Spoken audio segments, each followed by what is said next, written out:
Nakapagtala ng zero casualty ang probinsya ng Catanduanes matapos ang pinsalang dulot ng Bagyong Ada. Samantala sa ngayon, balik normal na ang pamumuhay ng mga residente roon. Yan ang report ni Rosie Nieva ng Radyo Pilipinas, Virac.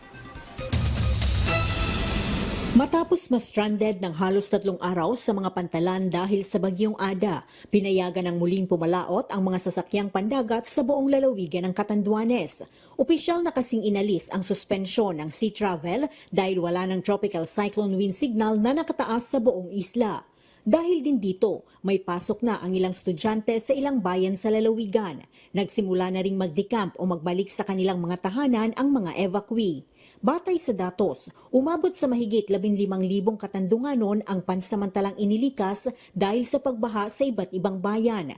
Isinagawa na rin ang clearing operation sa mga naitalang landslide sa bayan ng Virac, kasabay ng paglilinis sa mga basurang iniwan ng kalamidad. Cleared o nadaraanan na rin ang mga kalsada sa bayan ng Bato. Ngunit patuloy ang paalala sa mga motorista na mag-ingat dahil sa posibilidad ng biglaang pagguho ng lupa sa mga landslide-prone area. Sa bayan naman ng Viga, pinapayuhan ang mga motorista at biyahero na mag-ingat sa pagdaan sa kalsadang ito patungong summit matapos gumuho ang bahagi ng kalsada. Samantala, base sa tala ng PDRRMO, zero casualty ang naitala sa buong lalawigan sa pananalasa ng Bagyong Ada.